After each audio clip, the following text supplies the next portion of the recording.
मरियम कहने लगी मुझे बच्चा कहाँ से होगा, मैं तो कुंवारी हूँ, मैं तो वर्जिन हूँ, मेरी शादी नहीं हुई है, आज तक किसी इंसान ने मुझे टच नहीं किया है, और ना मैं ज़िनाकार औरत हूँ, मैं बदकार औरत हूँ, ये बच्चा कैसे मुझे पैदा होगा। मरियम आपको सबक दे रही है कि औरत भी अल्लाह वाली बन सकती है। मरियम अपने घर वो मरियम जो बहुत अल्लाह वाली थी, बहुत अल्लाह की इबादत करने वाली थी, जो 24 घंटे बैतुल मुक़द्दस में रहा करती थी। मरियम अपने आप को बैतुल मुक़द्दस के पूरब साइड में, बैतुल मुक़द्दस के मशरिकी हिस्से में अपने आप को अलग कर लेती हैं, अपने आप को एक कोने में, एक गोशे में अलग कर लेती हैं और अल्लाह की इबादत करती हैं, अल्लाह को याद करती हैं। वज़कुर फिल किताबी मरियम इदिन तबज़त मिन अहलिहा मकानन शर्क़िया। ओ मेरी प्यारी माओ बहनों, मज़ा अलैहिस्सलाम वजूद में आ गए, मरियम को हमल ठहर गया। फंतबज़त बिही मकानन क़सिया। और जब मरियम ने ये देखा कि पेट ज़्यादा फूल गया है और अब लोग सवाल उठाएंगे, मरियम वहाँ से बहुत दूर निकल गई, आबादी से दूर चली गई, मस्जिद अक्सा से दूर चली गई ताकि लोगों के सवालों का जवाब न देना पड़े। फ़हमलतहु फंतबज़त बिही मकानन क़सिया। मरियम के पेट में ईसा अलैहिस्सलाम आ गए और मरियम अपने हमल के साथ, अपने पेट के बच्चे के साथ मस्जिद अक्सा से दूर चली गई। 25 दिसंबर की तारीख दुनिया भर में क्रिसमस के त्यौहार के नाम से पहचानी जाती है। दुनिया में एक मज़हब है, ईसाई मज़हब। उस मज़हब के मानने वाले अपने आप को हज़रत ईसा अलैहिस्सलाम का मानने वाला कहते हैं, अपने आप को क्रिश्चियन कहते हैं, अपने आप को नसरानी कहते हैं। उनका ये अकीदा है, उनका ये बिलीफ है, उनकी ये आस्था है कि 25 दिसंबर की तारीख को हज़रत ईसा अलैहिस्सलाम पैदा हुए। और वो ये भी अकीदा रखते हैं कि ईसा अलैहिस्सलाम अल्लाह के बेटे हैं, नऊज़ बिल्लाह। और वो ये भी अकीदा रखते हैं कि ईसा अलैहिस्सलाम के अंदर इतना पावर था, इतनी शक्तियां थीं, इतनी ताकत थी कि वो खुद अल्लाह तबारक व तआला की खुदाई में, उसकी उलूहियत में वो शामिल थे। वो हज़रत ईसा को भी एक तरीके से अल्लाह के बराबर करार देते। मैं मुनासिब समझता हूँ, चूँकि क्रिसमस के त्यौहार पर हमारे बहुत सारे मुसलमानों के वो बच्चे जो कॉन्वेंट स्कूलों में पढ़ते हैं, जो मिशनरी स्कूलों में पढ़ते हैं, बाकायदा उनके बच्चों से क्रिसमस का त्यौहार मनवाया जाता है। बड़े शौक से मुसलमान औरतें अपने बच्चों को सांता क्लॉज बनाती हैं।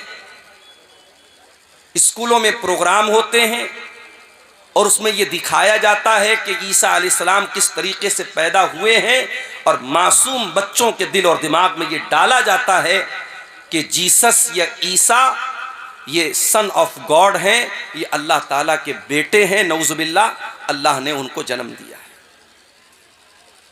मैं चाहता हूं कि अपनी तकरीर को मैं जिस मौजू पर आपके सामने बोलूंगा, उस मौजू पर आने से पहले कुरान करीम के 16वें पारे को हम खोलते हैं और सूरह मरियम की रोशनी में हम देखते हैं कि हज़रत मरियम और हज़रत ईसा अलैहिस्सलाम के बारे में हमारा अकीदा क्या है, हमारा ईमान क्या है, और कुरान क्या कहता है ईसा अलैहिस्सलाम की पैदाइश के बारे में।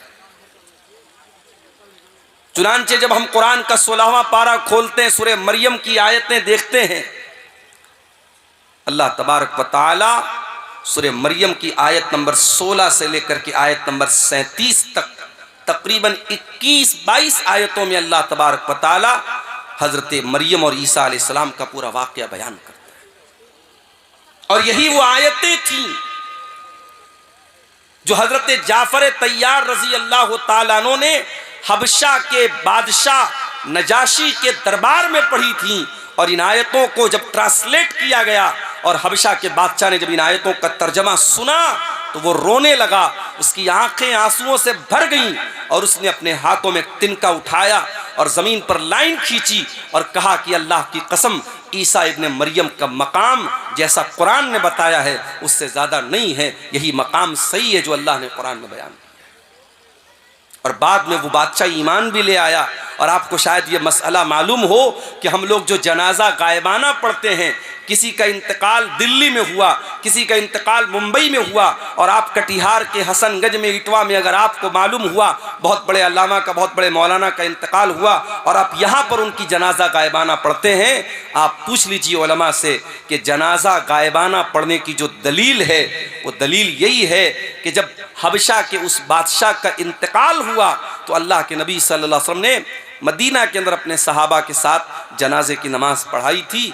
इकलौता ये गायबाना जनाजा था जो अल्लाह के नबी ने हज़रत नजाशी का पढ़ाया था। इसीलिए उलमा कहते हैं कि हर आदमी का जनाजा गायबाना नहीं पढ़ना चाहिए। जो बड़ा आलिम हो या कोई ऐसा इंसान हो जिससे समाज और मुसलमानों की सोसाइटी को बहुत बड़ा फ़ायदा पहुंचता हो और वो नेक हो, दीनदार हो, ऐसे इंसान का जनाजा गायबाना पढ़ना चाहिए। हर किसी का जनाजा गायबाना पढ़ना ठीक नहीं है। ये बहुत सारे उलमा का ये फतवा है। तो मरियम, सूरह मरियम की आयतें ज़रा आइए हम देखते हैं।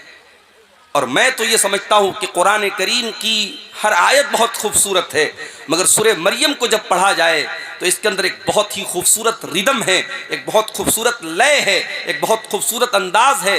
किसी अच्छे कारी की आवाज़ में जब आप सूरह मरियम पढ़ते हैं तो अगरचे आपको अरबी ना आती हो, आप शेरशाबादी ज़बान जानते, बंगला ज़ुबान जानते हैं, अरबी नहीं आती आपको, मगर मैं यकीन के साथ कहता हूँ आप यूट्यूब पर जाइए और किसी भी अच्छे कारी की आवाज़ में सूरह मरियम की तिलावत आप सुनिए, आपके रोंगटे खड़े हो जाएंगे, आपकी रूह सरशार होती हुई नजर आएगी। ये इस सूरत करीमा का एजाज़ है, इस सूरत करीमा की खासियत है। औज़ु बिल्लाहि मिनश शैतानिर रजीम। वज़कुर फिल किताबि मरियम इदिन तबज़त मिन अहलिहा मकानन शर्क़िया। याद करो किताब में मरियम को वालों को छोड़कर, अपने भाई बहनों को छोड़कर, अपने माँ बाप को छोड़कर मस्जिद का एक कमरा पकड़ करके अल्लाह की इबादत कर रही हैं। आज हमारी माए बहनें गौर करें, अपने परिवार के साथ रहकर वो 5 टाइम की नमाज भी अदा नहीं कर पाती। जाड़े का मौसम चल रहा है, दिन छोटा हो चुका है, गर्मी के मुकाबले में रातें बड़ी हैं, दिन छोटा है, मौसम भी ठंडा है। अगर औरतें चाहें तो बड़ी आसानी से नफली रोज़ा रख सकती हैं। जो रमज़ान के छूटे हुए रोज़े हैं वो चाहें तो वो रोज़े इस मौसम में बड़ी आसानी से रख सकती हैं। मगर मेरी प्यारी माँ बहनों, आपके अंदर वो शौक़ ही नहीं है, वो जज्बा ही नहीं जो मरियम के अंदर था। अल्लाह कह रहा है इज़िन तबज़त मिन अहलिहा मकानन शर्क़िया। याद करो जब मरियम अपने घर वालों को छोड़कर मस्जिद अक्सा के, बैतुल मुक़द्दस के पूरब साइड में चली गई। इज़ अरसलना इलैहा रूहना फत्तखज़त मिन दूनिहिम हिजाबा।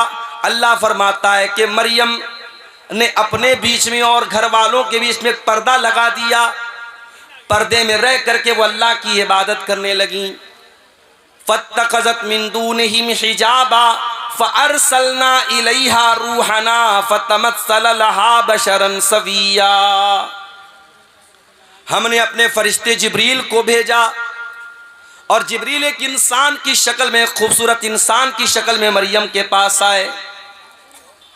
मरियम अकेली है, मरियम बंद कमरे में, कमरा लॉक है और अचानक एक खूबसूरत इंसान, एक मर्द मरियम के सामने आ जाता है। ओ मेरी प्यारी माँ बहनों, एक पाक दामन औरत, एक नेक औरत, एक दीनदार औरत का रिएक्शन क्या होगा ऐसे मौके पर? एक दीनदार औरत किसी गैर मर्द को तन्हाई में देखेगी तो उसका रिएक्शन क्या होगा? जरा देखिए मरियम का रिएक्शन क्या था। अल्लाह कहता इज़ अरसलना इलैहा रूहना, हमने मरियम के पास अपने फरिश्ते को भेजा, फतमस्सला लहा बशरन सविया, और वो फरिश्ता इंसान की शक्ल में मरियम के पास आया। क़ालत इन्नी अऊज़ु बिर्रहमानि मिनका इन कुन्त तक़िया। मरियम फौरन डर गई और कहने लगी, मैं रहमान की पनाह चाहती हूँ, मैं अल्लाह की पनाह चाहती हूँ। इन कुन्त तक़िया, ऐ इंसान, ऐ आने वाले मर्द, अगर तू अल्लाह से डरने वाला है दूर हो जा, मेरे करीब ना आना, मैं तुझसे अल्लाह की पनाह चाहती हूँ। मरियम ने ये समझा कि ये कोई मर्द है, उनको मालूम नहीं था कि ये फरिश्ता है। मरियम ने उसको अल्लाह का नाम लेकर के उसको अल्लाह का डर याद दिलाया, अल्लाह का खौफ याद दिलाया। गुनाह के मौके पर अगर अल्लाह याद आ जाए तो ये दिल में ईमान के जिंदा होने की निशानी है। अगर गुनाह के टाइम अल्लाह याद आ जाए, अल्लाह का खौफ दिल में आ जाए और इंसान गुनाह से अपने आप को बचा ले, अल्लाह के नबी फरमाते हैं, अल्लाह ताला फरिश्तों से कहता है, मेरा बंदा गुनाह करने जा रहा था, शराब पीने जा रहा था, जिना करने जा रहा था, कोई भी गलत काम करने जा रहा था, अगर गुनाह का इरादा कर रहा था और अल्लाह के डर से अगर उसने गुनाह को छोड़ दिया तो अल्लाह फरिश्तों से कहता है, इसके नाम आमाल में एक नेकी लिख दो। मेरे फरिश्तों, इसके नाम आमाल में एक नेकी लिख दो। फरिश्ते कहते हैं, अल्लाह, ये तो गुनाह करने जा रहा था, ये तो शराब पीने जा रहा था, ये तो ज़िना करने जा रहा था, ये तो गलत काम करने जा रहा था। अल्लाह फरमाता है, इन्नमा तरकहा मिन जर्राया, ऐ मेरे फरिश्तों, मेरे बंदे ने मेरे डर से इस गुनाह को छोड़ा है, मेरे खौफ से इस गुनाह को छोड़ा है, लिहाजा इसके नाम आमाल में एक नेकी लिख दो। ये नेकी का हकदार है, ये गुनाह का हकदार नहीं। पता ये चला मेरे नौजवान साथियों, आज जहां जहां भी ज़िना के अड्डे कायम हो रहे हैं, जहां जहां गलत काम हो रहे हैं, शराब पी जा रही है, नशा हो रहा है, बदकारी हो रही है, बेहयाई हो रही है, बेपर्दगी हो रही है, बदकारी हो रही है, जितने गुनाह हो रहे हैं, उन गुनाहों की असल वजह यह कि इंसान अल्लाह का खौफ अपने दिल से निकाल चुका है। और माफ करना, चेहरे पर दाढ़ी रखना नबी का तरीका है, मगर जरूरी नहीं कि दाढ़ी रखने वाला परहेजगार है। घर से नकाब में निकलने वाली औरत बहुत अच्छा काम करती है कि नकाब में निकल रही है, मगर नकाब में निकलना इस बात की गारंटी नहीं है कि उसके दिल में अल्लाह का डर है। मेरे प्यारे साथियों, कितने ज़िना के वाक़यात हुए जो नकाब पोश लड़कियों ने होटलों में जाकर के याशियां की हैं, कितने गलत काम हुए हैं जो चेहरे पर दाढ़ी रखने वालों ने और माथे पर सजदे का निशान रखने वालों ने वो गलत काम किए हैं। इसलिए याद रखना, दाढ़ी की अहमियत अपनी जगह है, नकाब की अहमियत अपनी जगह है, नमाज की अहमियत अपनी जगह है। जब तक अल्लाह का डर ना हो, जब तक अल्लाह का खौफ ना हो, तब तक इंसान गुनाहों से नहीं बच सकता। गुनाह से बचना है, अल्लाह का डर होना जरूरी है। और अल्लाह का डर कैसे पैदा होगा? जब अल्लाह को जानेंगे आप। जितना अल्लाह के बारे में जानेंगे, जितनी अल्लाह के बारे में आपको नॉलेज होगी, उतना आपके दिल में अल्लाह का डर पैदा होगा। इसीलिए अल्लाह कुरान में कहता है, इन्नमा यख्शल्लाह मिन इबादिहिल उलमा, अल्लाह ताला से उसके बंदों में उलमा डरते हैं। यहां उलमा से मुराद सिर्फ वो लोग नहीं है जो मदरसे से पढ़े हुए लोग हों, यहां मदरसे से फारिग होने वाले उलमा ही मुराद नहीं है, बल्कि उलमा का मतलब जो जितना अल्लाह को जानेगा, जिसके पास अल्लाह की जितनी नॉलेज होगी, उतना वो अल्लाह से डरेगा। इसीलिए हजरत लुकमान ने जब अपने बच्चे को नसीहत की तो पहले उसको अल्लाह का मकाम याद दिलाया। आज अपने बच्चों को कौन अल्लाह के बारे में बताता है? हमारा बच्चा जरा सा बड़ा हुआ, हम सिखाते बेटा good morning, good evening, good afternoon, good night, good bye, tata, ये सिखाते अपने बच्चों को। हमारा बच्चा कभी अपने मुंह से दुआएं सुनाए, ये हमारी तमन्ना नहीं है। रात में हम बिस्तर पे सोने जाते हैं, अगर हम कोशिश करें, मैंने 2.5 साल की 2-2 साल की बच्चियों के मुंह से सुना है, माँ बाप ने उनको सिखाया है, तो रात में बिस्तर पे जाती हैं, माँ कहती है बेटा दुआ सुनाओ। 2 साल की बच्ची तोतली ज़बान में अपनी माँ से कहती है अल्लाहुम्मा बिस्मिका अमूतु व अहया। 2 साल की बच्ची वो दुआ सुना रही। आप जो तरबियत देंगे मेरे प्यारे साथियों, वो बच्चे आपके वही सीखेंगे, वही उसी पर अमल करेंगे। और सिखाने की सबसे बेहतरीन जो उम्र होती है वो बचपन की होती है। बच्चों को आपने बचपन से नमाज की आदत डलवा दी, इंशाअल्लाह जवानी में नहीं छूटेगी। बच्चों को बचपन में आपने कुरान का हाफिज बना दिया, इंशाअल्लाह सारी जिंदगी कुरान को याद रखेगा। बच्चों को बचपन में आपने तौर तरीका सिखा दिया, सारी जिंदगी उसको याद रहेगा। मेरे प्यारे साथियों, हजरत लुकमान ने अपने बच्चे को जब नसीहत की तो क्या कहा? या बुनय्या इन्नहा इन तकुम मिस्काल हब्बतिन मिन खरदलिन फतकुन फी सक़रतिन औ फिस समावाति औ फिल अर्दि याति बिहल्लाह। ऐ मेरे बच्चे, याद रखना अल्लाह ताला इतना पावरफुल है और इतना नॉलेज रखने वाला है। अगर एक राई के दाने के बराबर भी तूने कोई गलत काम किया, तूने कोई अच्छा काम किया, और वो राई के दाने के बराबर कोई चीज़ आसमानों के अंदर कहीं छुपी हुई है, ज़मीन के अंदर कहीं छुपी हुई है, किसी पहाड़ के चट्टान के नीचे छुपी हुई है, अल्लाह ताला उस राई के दाने के बराबर चीज़ को क़यामत के दिन सामने ले आएगा।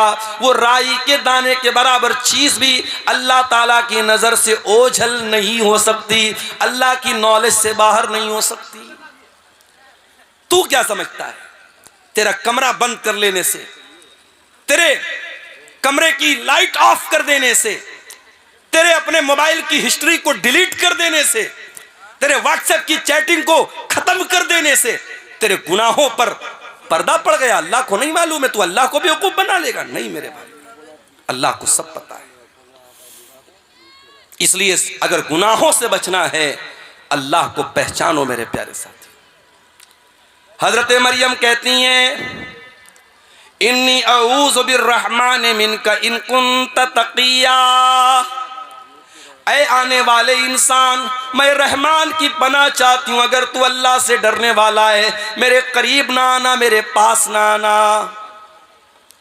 अच्छा, फरिश्तों के अंदर शहवत नहीं होती।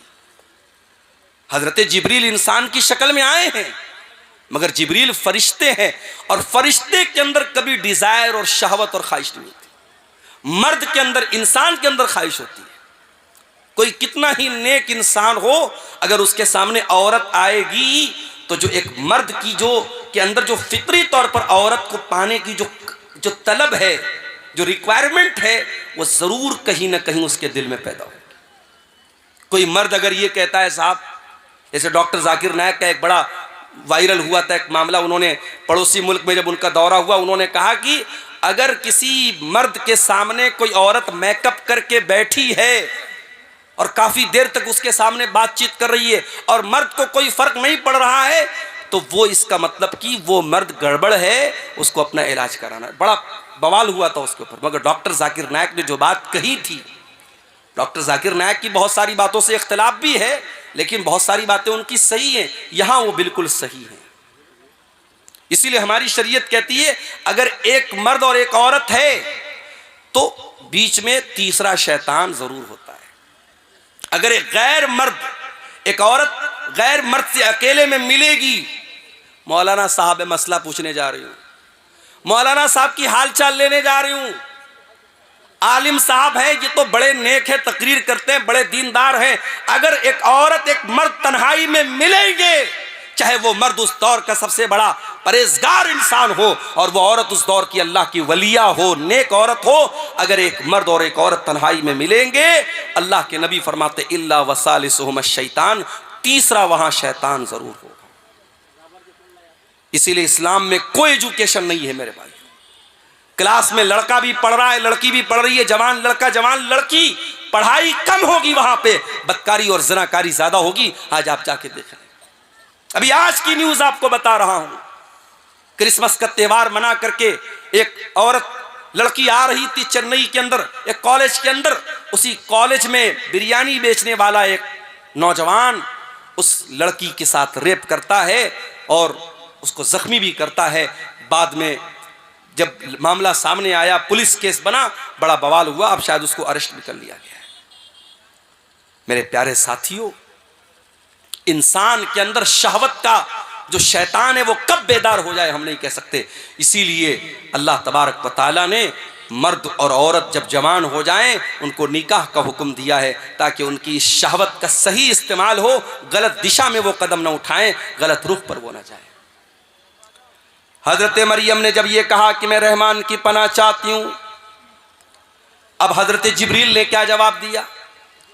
काला इन्नमा अना रसूल रब्बिकी लिअहब लकी गुलामन ज़किया। कहा है मरियम तू गलत समझ रही है, मैं कोई इंसान नहीं हूं, मैं अल्लाह का फरिश्ता हूं और मैं इसलिए तेरे पास आया हूं ताकि मैं तुझको ये खुशखबरी दे दूं कि तुझे बहुत जल्द एक बच्चा पैदा होने वाला है, बहुत नेक बच्चा, बहुत पाक साफ बच्चा, बहुत अच्छा बच्चा। अच्छा, आपने गौर किया होगा जब बच्चा पैदा होता है तो रोता है, और मेडिकल साइंस के हिसाब से बच्चे को रोना जरूरी भी है। बच्चा नहीं रोता है तो प्रॉब्लम हो जाती है। बास बच्चे नहीं रोते हैं तो बाद में बड़ी बीमारियां पैदा हो जाती। बास बच्चे तो बोल ही नहीं पाते अगर पैदाइश के समय वो नहीं रोते हैं तो। मगर अल्लाह के नबी फरमाते जब बच्चा पैदा होता है तो शैतान उसे कचोका मारता है, चोट पहुंचाता है, शैतान उसे मारता है और वो बच्चा रोता है। और शैतान दुनिया के हर बच्चे को मारता है, मगर एक बच्चा ऐसा था जिसको शैतान मार नहीं सका, और वो बच्चा कौन था? वो मरियम का बच्चा था, उसका नाम ईसा बिन मरियम था। हजरत जिब्रील ने कहा कि ऐ मरियम ऐसा बच्चा पैदा होने वाला है तुझे, गुलामन ज़किया, जो बहुत नेक बच्चा होगा। क़ालत अन्ना यकूनु ली गुलाम वलम यमससनी बशरुन वलम अकु बग़िया। मरियम कहने लगी मुझे बच्चा कहाँ? फ़अजाअहल मखाज़ु इला जिज़इन नख़ला। और जब बच्चे की पैदाइश का टाइम आया, जब दर्दे से का टाइम आया, जब लेबर पेन का टाइम आया, जब बच्चे की पैदाइश का टाइम आया, हजरत मरियम मजबूर हो गई, तड़पने लगी और एक खजूर के पेड़ के पास जाके वहां पहुंच गई। दर्दे ज़ेह ने उनको मजबूर किया, वो एक पेड़ के पास पहुंच गई। बच्चे की पैदाइश का टाइम है, मरियम कुंवारी हैं, उनको ये तो पता है कि ये बच्चा अल्लाह ताला की तरफ से बगैर बाप के पैदा हो रहा है, अल्लाह की कुदरत की एक निशानी है। मगर मरियम को इस बात की फिक्र है कल जब ये बच्चा जन्म लेगा मैं दुनिया को क्या बताऊंगी, मैं दुनिया को क्या मुंह दिखाऊंगी। एक पाक दामन औरत, एक नेक औरत, एक दीनदार औरत अपने चेहरे की खूबसूरती से ज्यादा, अपने बदन की ज्वेलरी से ज्यादा, अपने कपड़ों से ज्यादा अपने कैरेक्टर की, अपने किरदार की फिक्र करती है। मेरे भाइयों, मेरी प्यारी माँ और बहनों, मरियम को चिंता है मेरे कैरेक्टर पर लोग सवाल उठाएंगे, मैं क्या बोलूंगी। क़ालत या लैतनी मित्तु क़ब्ल हाज़ा। मरियम कहने लगी कि काश आज के पहले मैं मर गई होती। व कुन्तु नसियम मनसिया, कोई मेरा नाम तक न जानता, मैं भूली बसरी कहानी बन गई होती, लोग मेरा नाम तक ना जानते। ये कौन सी मुसीबत मेरे सर पे आ गई। ऐ मरियम, ये मैं तू क्या जवाब देगी लोगों को? ऐ काश है मरियम तू मर गई होती। मरियम अपने आप से कह रही तुम मर गई होती। अल्लाह अकबर। इस जुमले में मरियम के कर्ब को महसूस कीजिए मेरे भाई, मरियम के दिल की पीड़ा को महसूस कीजिए, मरियम के दिल के अंदर जो अपने किरदार की जो फिक्र है, जो चिंता है, उसको महसूस कीजिए। मरियम कहती है काश मैं मर गई होती, मुझे कोई मेरा नाम तक न जानता, कोई मेरा जिक्र तक न करता। फनादाहा मिन तहतिहा अल्ला तहज़नी क़द जअल रब्बुकी तहतकी सरिया। अब मरियम को बच्चा पैदा हो रहा है। दुनिया में औरतों को बच्चा पैदा होता है तो कोई ना कोई डॉक्टर होता है, दाई होती है, कोई डिलीवरी कराने वाला होता है। ये दुनिया का ऐसा बच्चा है कोई डिलीवरी कराने वाला नहीं है।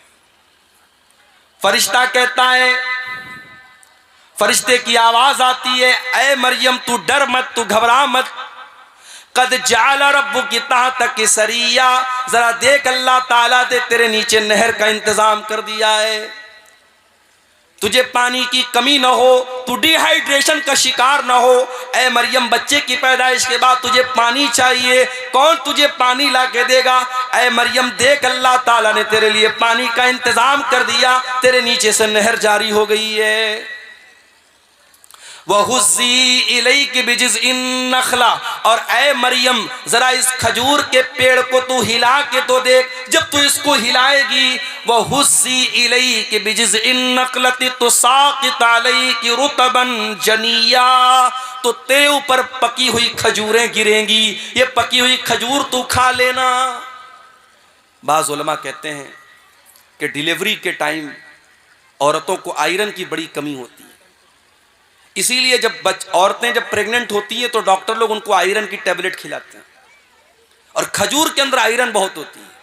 तो मरियम को अल्लाह ताला ने खजूर खिलवाई। खजूर और पानी बहुत ज़रूरी है एक ऐसी औरत के लिए जिसको डिलीवरी हुई हो। एक बात तो ये पता चली।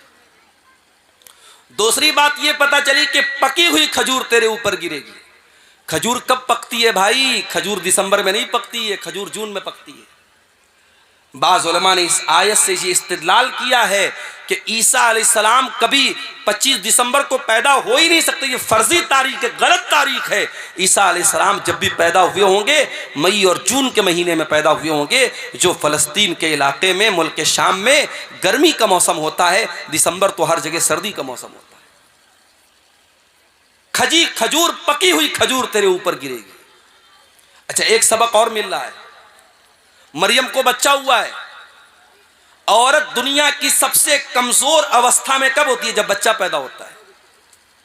उस कमजोर अवस्था में भी अल्लाह ताला मरियम को हुक्म क्या दे रहा है कि ऐ मरियम, ये पेड़ तू हिलाएगी तब तुझे खजूर मिलेगी। अल्लाह ताला के लिए क्या नामुमकिन बात थी मेरे भाई। अल्लाह फरिश्ते को हुक्म दे देता और एक प्लेट में खजूर सजा के मरियम को लाके दे दी जाती, मगर नहीं, अल्लाह ने एक सबक ये भी दिया, जब हरकत करोगे तब बरकत आएगी। हरकत से बरकत आएगी। मुसलमान समझता है बैठ के हम दुआएं करेंगे और हमारी मस्जिदें सब सुरक्षित हो जाएंगी, हम दुआएं करेंगे और हम पर जुल्म करने वाले सब जो है बर्बाद हो जाएंगे। नहीं मेरे भाई, आपको हरकत भी करना पड़ेगा, आपको एक्टिव भी होना पड़ेगा। आप सदियों से जो जिंदगी जीते चले आए हैं वही जिंदगी आप जी रहे हैं। 50 साल पहले भी सीमांचल का इलाका पिछड़ा हुआ था, आज भी आप पिछड़े हुए हैं। 50 सालों में जैन कम्युनिटी कहां से कहां पहुंच गई, सिख कम्युनिटी कहां से कहां पहुंच गई, इसी देश के बड़े छोटे छोटे तबके कहां से कहां पहुंच गए। आपका सीमांचल क्यों पीछे है? मेरे भाइयों, कोई और दोषी नहीं है, दोषी हम और आप हैं। हम और आप जब तक अपने आप को ऊपर उठाने की कोशिश नहीं करेंगे, हरकत नहीं करेंगे, बरकत नहीं आएगी। मरियम ने पेड़ को हिलाया है तब ऊपर से खजूर गिरी है।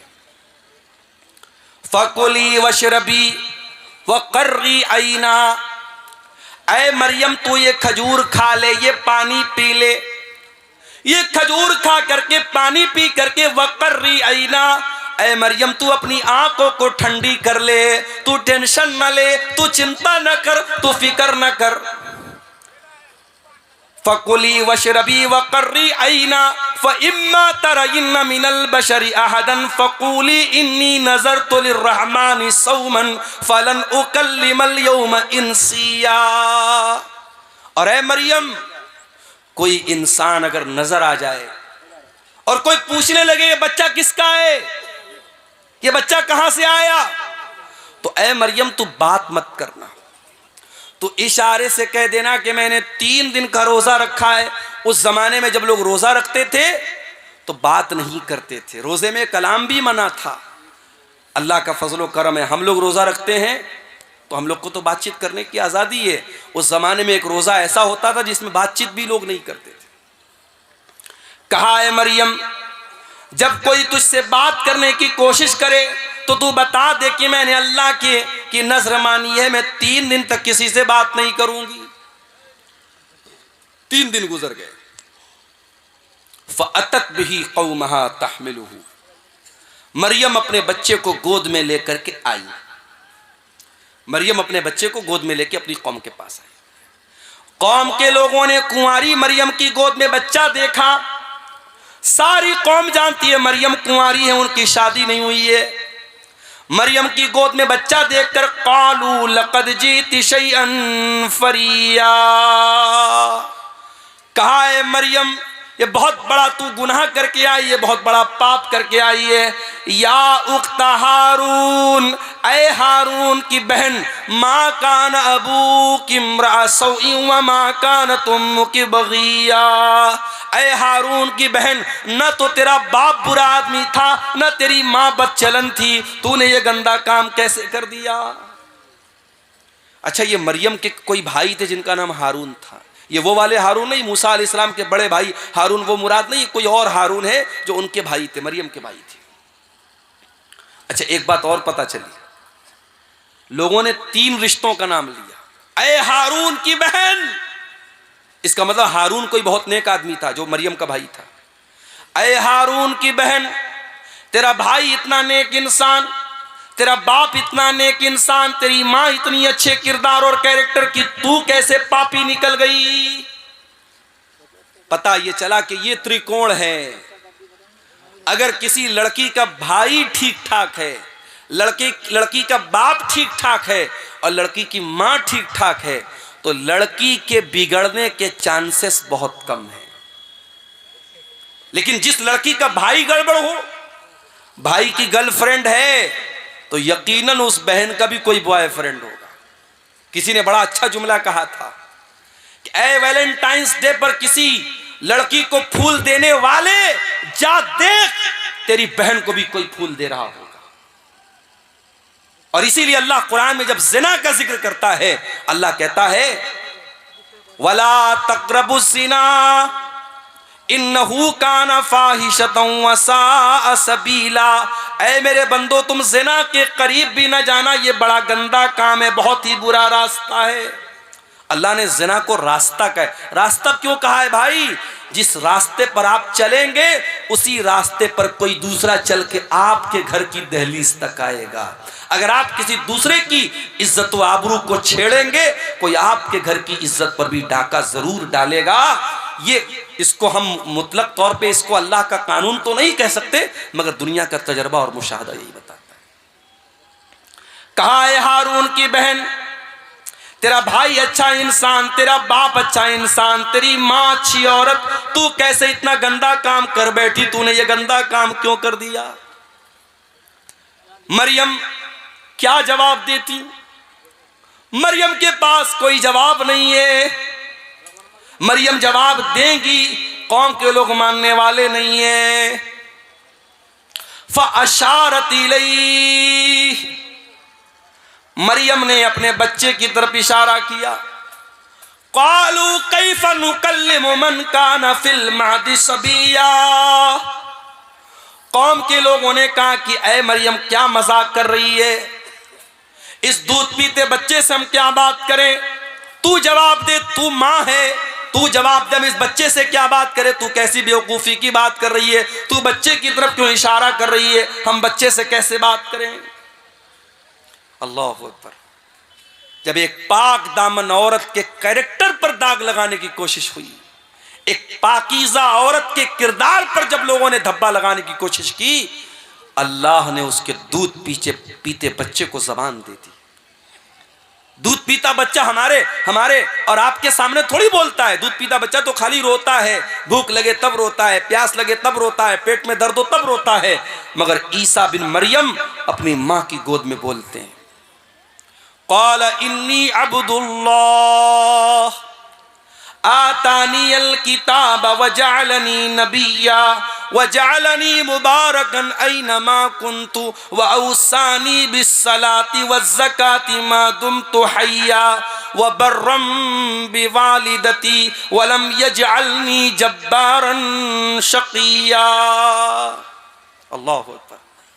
ईसा बिन मरियम अपनी माँ की गोद से कहते, ऐ लोगों, कान खोल करके सुन लो, मेरी माँ पर कोई इल्जाम मत लगाओ, मेरी माँ के ऊपर कोई गंदा इल्जाम मत लगाओ। आओ मैं बताता हूं मैं कौन हूं। मैं ईसा हूं। I am the slave of God, I am the slave of Allah. मैं अल्लाह का बंदा हूं, मैं अल्लाह का बेटा नहीं हूं। ईसाई कहते हैं कि हम ईसा अलैहिस्सलाम को मानते हैं।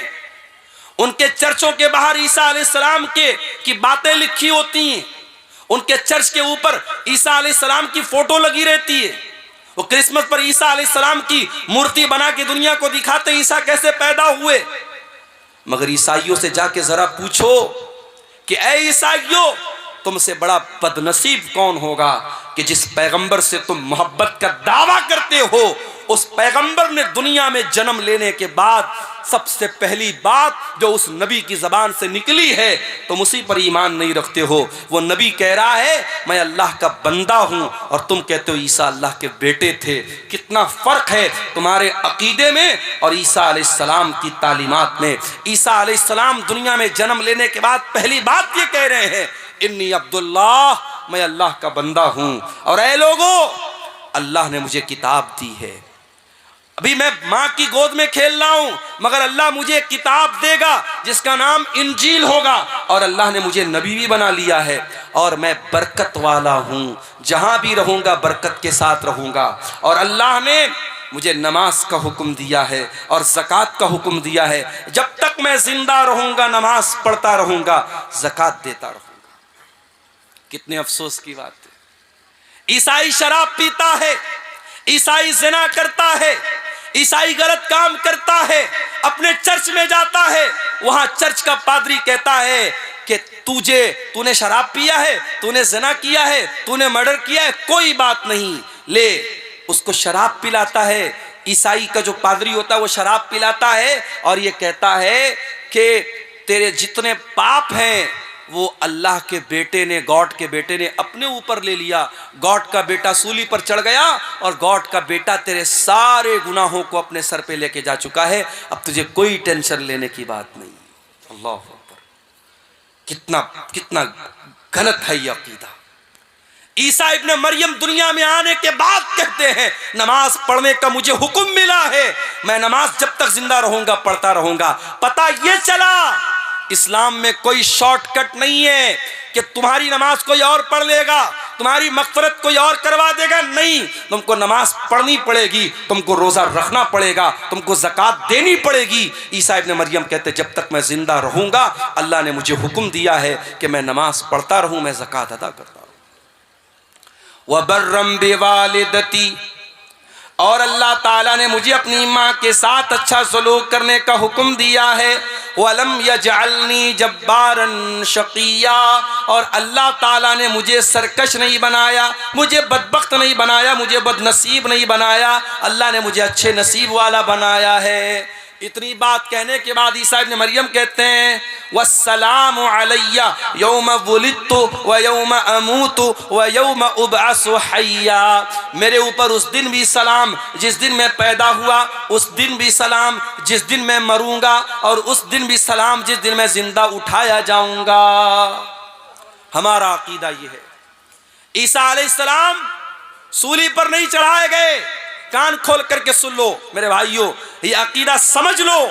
ईसा इब्ने मरियम के बारे में जब कोई किसी से बात करना हो, आपको ईसा अलैहिस्सलाम के बारे में सही इंफॉर्मेशन होनी चाहिए। ईसा अलैहिस्सलाम सूली पर नहीं चढ़ाए गए, उनको सूली पर चढ़ाने की कोशिश जरूर हुई, मगर अल्लाह ताला ने उनको सुरक्षित आसमान पर उठा लिया।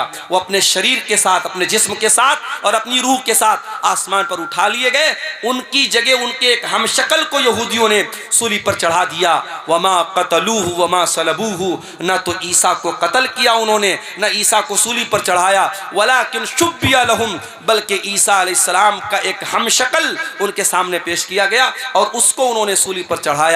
अब हमारा ये अकीदा है क़यामत के पहले ईसा अलैहिस्सलाम दुनिया में आएंगे और दज्जाल को कत्ल करेंगे, और इसी तरीके से दुनिया में जितने सूअर हैं सूअरों का खात्मा करेंगे।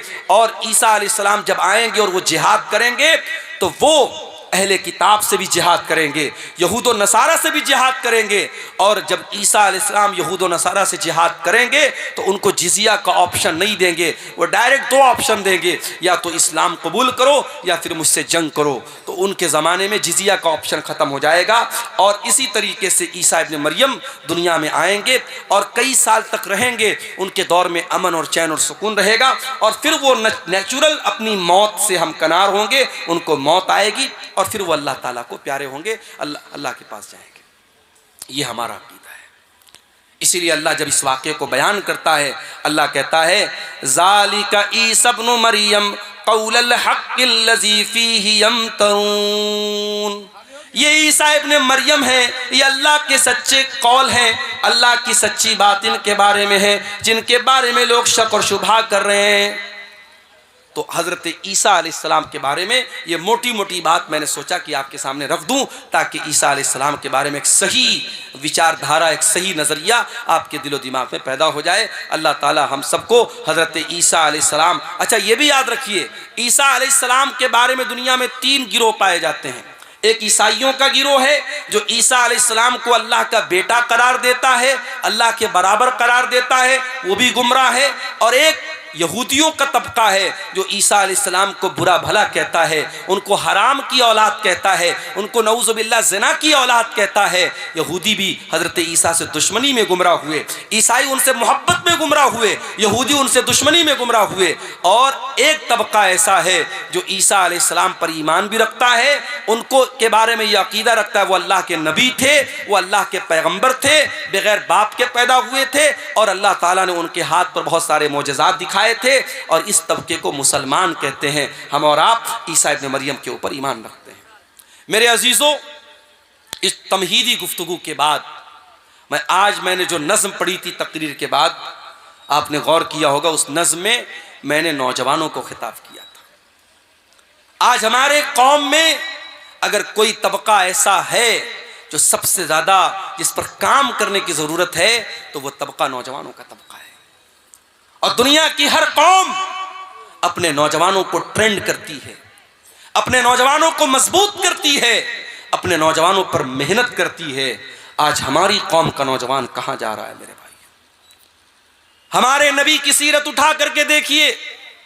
हमारे नबी के साथ जो सहाबा थे, जो आपके सफ़े अव्वल के सहाबा थे, जिन्होंने आपके साथ पत्थर खाए थे, आपके साथ जंगों में अपने सीने पर तीर और तलवार का जख्म बर्दाश्त किया था। आप गौर कीजिए मेरे प्यारे साथियों, नबी के उन सहाबा में आपको मेजॉरिटी किसकी मिलेगी, उसमें बहुमत किसका मिलेगा? उसमें अक्सरियत नौजवानों की मिलेगी। अब्दुल्ला बिन मसूद कौन है? नौजवान है। मुसअब बिन उमैर कौन है? नौजवान है। हजरत खालिद बिन वलीद कौन है? नौजवान है। उस्मान गनी कौन है? नौजवान है। तलहा कौन है? नौजवान है। जुबैर कौन है? नौजवान है। अली बिन अबी तालिब कौन है? नौजवान है। मेरे नबी के सहाबा में वो सहाबा जो मेरे नबी के बॉडीगार्ड बन करके चला करते थे, जिन्होंने मेरे नबी के साथ हर मुश्किल को बर्दाश्त किया है, उसमें मेरे प्यारे साथियों बढ़ चढ़ करके हिस्सा लेने वाले नौजवान सहाबा थे। नौजवान आगे थे। और यही वजह है कि कुरान करीम में अल्लाह ताला नौजवानों को हाईलाइट करके बयान करता है। परसों जुमा का दिन आने वाला है, हम और आप जुमा के दिन सूरह कहफ पढ़ते हैं। सूरह कहफ में अल्लाह ताला ने एक वाकया बयान किया कि अल्लाह ताला के कुछ बंदों ने, एक मुशरिक बादशाह के दौर में वो रहते थे, जब बादशाह ने उनको मजबूर किया इस्लाम को छोड़ने के लिए, तौहीद को छोड़ने के लिए, तो उन अल्लाह के बंदों ने अपनी तौहीद को बचाने के लिए, अपने ईमान को बचाने के लिए अपने बाप का महल छोड़ दिया, अपने माँ बाप की हवेली को छोड़ दिया और एक गुफा में, एक पहाड़ के गार में जा करके सो गए। और 309 साल तक अल्लाह ताला ने उनको जिंदा सही सलामत सुलाए रखा। 309 साल तक वो सोए रहे। अल्लाह ताला जब इस वाक़े को बयान करता है तो अल्लाह ताला एक बात को हाईलाइट करता है। अल्लाह क्या कहता है? इन्नहुम फित्यतुन आमनू बिरब्बिहिम वज़िदनाहुम हुदा। अपने ईमान को बचाने के लिए अपने माँ बाप को छोड़ने वाले, अपने माँ बाप का ऐशो आराम छोड़ने वाले, अपनी हवेलियों को छोड़ करके पहाड़ की गुफा में जाने वाले ये नौजवान थे। अल्लाह ने खास तौर से हाईलाइट करके बयान किया कि ये नौजवान थे। अल्लाह चाहता तो ऐसे ही डायरेक्ट जिक्र कर देता कि चंद लोग थे, मगर अल्लाह ताला ने फित्यतुन का लफ्ज़ इस्तेमाल किया। इससे ये पता चला कि अल्लाह ताला को नौजवानों का ईमान बहुत पसंद है। आज हमारे कितने नौजवान हैं, उनको जब नमाज के बारे में बोलो गुनाहों को छोड़ने के बारे में बोलो, उनकी जबान से एक ही लफ्ज निकलता है, मौलाना साहब ये जवानी का दिन है, अभी तो मैं मौज मस्ती कर लेने दो, कल जब जवानी खत्म हो जाएगी तब हम इबादत भी कर लेंगे, रोजा भी रखेंगे, नमाज भी पढ़ेंगे, गुनाहों से भी बचेंगे। ओ मेरे प्यारे नौजवान साथियों, अजरबैजान से एक फ्लाइट, एक हवाई जहाज उड़ता है, जिस हवाई जहाज के अंदर 72 मुसाफिर सफर कर रहे थे। हवाई जहाज के अंदर आग लग जाती है और हवा के अंदर वो हवाई जहाज जल कर राख हो जाता है और 72 के 72 लोग हवा में जल करके मर जाते हैं। ये भी आज की न्यूज आपको बता रहा हूं। क्या उन 72 लोगों में सारे बूढ़े लोग थे? क्या सारे 70-80 वाले लोग थे? उसमें 20 साल के नौजवान भी थे, उसमें 2 साल का बच्चा भी था, उसमें 25 साल की औरतें भी थीं। मेरे प्यारे भाइयों, जब हवाई जहाज के अंदर आग लग जाती है, अंदर का वीडियो वायरल हुआ है, जाकर के इंटरनेट पर देख लेना। फ्लाइट के अंदर जितने लोग हैं वो मालिक को याद कर रहे हैं, वो मौला को याद कर रहे हैं, वो अपने रब को याद कर रहे हैं। हम नहीं जानते कौन सा एक्सीडेंट हमारे साथ हो जाए, हम नहीं जानते कब मौत हमारे सर पर आकर के हमारी मोहलत को खत्म कर दे। मेरे प्यारे साथियों, क्या आप इस बात की गारंटी लेके बैठे हैं कि आप बुढ़ापे तक जिंदा रहेंगे? क्यों अपनी जवानी को गलत कामों में गुजारते हैं? मेरे प्यारे साथियों, हमें और आपको डरना चाहिए। याद रखो मेरे प्यारे साथियों, जवानी में जितने जज्बे के साथ आप नमाज पढ़ लेंगे, जवानी में जितनी ताकत के साथ आप हज उम्रा कर लेंगे, जवानी में जितने जोश के साथ आप अल्लाह की राह में पैसा खर्च कर देंगे, अल्लाह के दीन के लिए आप मेहनत कर लेंगे, कल बुढ़ापे में आप नहीं कर पाएंगे। मैंने वहां मक्के में देखा, सफा मरवा के दरमियान सही कर रहे थे हम लोग, कितने बूढ़े लोगों को मैंने देखा, बूढ़ी औरतों को देखा, बेचारी चलते चलते थक गई, हाँपने लगी। कितने मर्दों को मैंने देखा व्हील चेयर पर, वो खाने काबा का तवाफ कोई कुर्सी पर लेकर के करा रहा है व्हील चेयर पे। वो इस लायक नहीं है कि वो खाने काबा के करीब जाकर के, अल्लाह के घर के पास जाकर के अपनी बॉडी पर, अपने शरीर पे चल के वो खाने काबा का तवाफ कर सके। जवानी होती है, लोग बोलते हैं हज कर लो, उमरा कर लो, लोग नहीं करते हैं, लोग टाल देते हैं कि चलो बुढ़ापे में कर लेंगे, लड़की की शादी के बाद कर लेंगे, मकान बनवाने के बाद कर लेंगे। मेरे प्यारे साथियों, इस बात की क्या गारंटी है कि अगर लड़की की शादी के बाद आप जिंदा रहोगे या लड़की की शादी तक आप जिंदा रहोगे? अभी परसों बनारस में मैं सफर पे निकल चुका था, एक जगह मैं सफर में गया हुआ था, बनारस में एक मैयत हो गई हमारे अपने मोहल्ले की, और एक इमाम साहब का इंतकाल हो गया। मेरे ख्याल से 50-60 साल उनकी उम्र थी, बिल्कुल हट्टे कट्टे सेहतमंद थे। फजर की नमाज पढ़ने गए और फजर की नमाज पढ़ करके जब वापस घर पे आए हैं, फालिज का हमला हुआ है, ब्रेन हेमरेज हुआ है और हॉस्पिटल ले जाते जाते उन्होंने दम तोड़ दिया। इस तरीके की अचानक मौतें, यकीन कीजिए, हर हफ्ते हमारे सामने आती हैं, हर महीने हमारे सामने आती हैं। लेकिन हम बड़े गाफिल लोग हैं। किसी मदरसे में, किसी स्कूल में इम्तिहान का टाइम करीब आता है, जो बच्चा साल में कभी पढ़ाई नहीं करता है, अगर उसको पास होना है, अगर उसको अगली क्लास में जाना है, तो वो नादान बच्चा भी सोचता है नहीं यार, साल भर नहीं पढ़ा, चलो कोई बात नहीं, इम्तिहान आ गया, एग्जाम आ गया, अब तो थोड़ी पढ़ाई कर लूं। वो मेहनत करता है, पढ़ाई करता है, उसको मालूम है अगर अब मैंने मेहनत नहीं की तो मैं पास नहीं हो पाऊंगा। मेरे प्यारे साथियों, क्या हमारा और आपका इम्तिहान करीब नहीं है? क्या हम अपनी मौत से करीब नहीं है? हम नहीं जानते हमारा वो इम्तिहान कब शुरू हो जाएगा, मौत कब आ जाएगी, हम नहीं जानते। हम कितने नादान हैं, हमको मालूम है हमारा इम्तिहान कभी भी लिया जा सकता है और हम कोई तैयारी नहीं कर रहे हैं। इसीलिए अल्लाह कुरान में कहता है, इक़्तरब लिन्नासि हिसाबुहुम व हुम फी गफलतिन मुरिदून। ओ लोगो, तुम्हारे हिसाब का टाइम करीब आ चुका है, फिर भी तुम गफलत की नींद सो रहे हो। याद रखो मेरे भाइयों, 70 साल की उम्र में आप नमाजी बन भी जाएंगे, लेकिन 20 साल की उम्र में जो सजदा आप करेंगे, अल्लाह ताला को ये सजदा जितना महबूब है, 70 साल वाला सजदा अल्लाह को उतना महबूब नहीं। 70 साल में कोई सुधर गया, 60 साल में कोई नेक बन गया, हम उसका मजाक नहीं उड़ा रहे, हम उस पर तंज नहीं कर रहे। कोई 60 साल की उम्र में अगर नमाज पढ़ रहा है बहुत अच्छी बात है, लेकिन तौबा करने का, अल्लाह की तरफ पलटने का, अल्लाह के दीन की तरफ आने का बेहतरीन टाइम जवानी का टाइम है। मेरे प्यारे साथियों, अपनी जवानी में तौबा करो, अपनी जवानी में अल्लाह को राजी करो। अल्लाह के प्यारे नबी फरमाते हैं, ला तज़ूलु क़दमा इब्ने आदम मिन इंद रब्बिही यौमल क़ियामा। क़यामत के दिन इंसान अपनी जगह से हिल नहीं पाएगा जब तक वो 5 सवालों का जवाब न दे दे।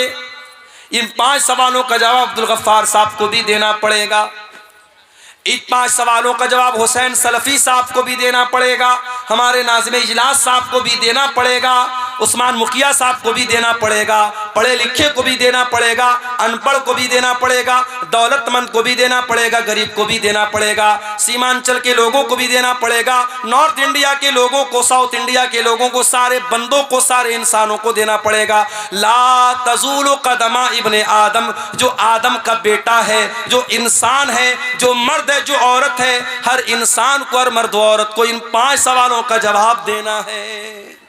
अल्लाह अकबर।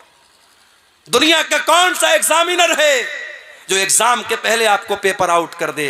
पेपर आउट हो जाए तो एग्जाम कैंसिल हो जाता है। उस मालिक का करम देखो, उस रब्बुल आलमीन की रहमत देखो, उसने कयामत के दिन का पर्चा आउट कर दिया। जा मेरे बंदे तू तैयारी कर ले, 5 सवाल का जवाब सबको देना है, हिल नहीं सकते। पहला सवाल होगा अनुम्रिही फीमा अफना। ऐ इंसान, तूने अपनी जिंदगी को कहां गुजारा? जब तक तू बच्चा था, ना बालिग था, ना समझ था, तेरे गुनाह नहीं लिखे जाते थे, तेरी गलतियां नहीं लिखी जाती थी। जब तू 12-13 साल का हो गया, लड़की को पीरियड आने लगा, लड़के को दाढ़ी मूछ के बाल आने लगे, सेरेना बाल आने लगे, लड़का बालिग हो गया, लड़की बालिग हो गई। अब बालिग होने के बाद से लेकर के अपनी मौत तक, चाहे तू 50 साल तक जिंदा रहा, 60 साल तक जिंदा रहा, 70 साल तक जिंदा रहा, जितनी तुझको जिंदगी मिली मेरे बंदे, तूने बालिग होने के बाद से लेके अपने आखिरी दिन तक तूने क्या क्या किया? चल पूरी जिंदगी का हिसाब दे। अल्लाह अकबर। 50 साल में, 60 साल में, बालिग होने के बाद से लेकर के, बचपन का हिसाब नहीं लिया जाएगा। बचपन में जब इंसान ना समझे उसका अल्लाह के हिसाब नहीं होगा। उसके बाद से लेकर के मरने के दिन तक का हिसाब अल्लाह लेगा। अन उम्रिही फीमा अफना, कहां गुजारा तूने जिंदगी, चल हिसाब दे। ये पहला सवाल होगा कयामत के दिन के पेपर पर। दूसरा सवाल वन शबाबिही फीमा अबला। ऐ मेरे बंदे, तू 70 साल दुनिया में रह के आया था, तेरे 40 साल के बाद की जिंदगी तो बड़ी